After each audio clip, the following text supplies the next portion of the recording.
Kredito istorija tai kaip tavo eks, kuris niekada nieko nepamiršta, o jeigu rimtai, tai kredito istorija tai kaip tavo CV finansinis, tai yra parodo, kaip tu moki tvarkyti su savo finansais ir laiku gražini kreditus. O kur galima pasitikrinti savo kredito istoriją? Iš esmės, kredito istoriją visi galime pasitikrinti Credit Info, prisijungti savo vardu ir pasižiūrėti. Jeigu turi savo kredito istoriją, ją matai ir tau reikia ją pasigerinti, kokiais būdais galima tą padaryti?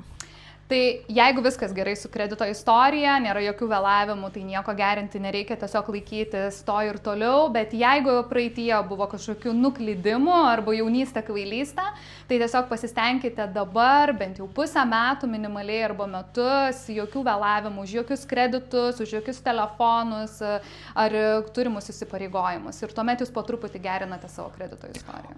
O kaip galima ją pasibloginti? Ko nedaryti? Tai iš esmės, kaip ir minėjau, prieš tai vėlavimai. Pagrindinis dalykas tai yra vėlavimai ir turimos skolos. Jeigu mes matom aktyvias skolas, niekas jūsų nefinansuos. Tai vadinasi, susitvarkot skolas, susitvarkot visus finansus, kad nevėluotumėte mokėti ir laiku gražinti kreditą ir taip jūs gerinsite savo būtent finansinę istoriją.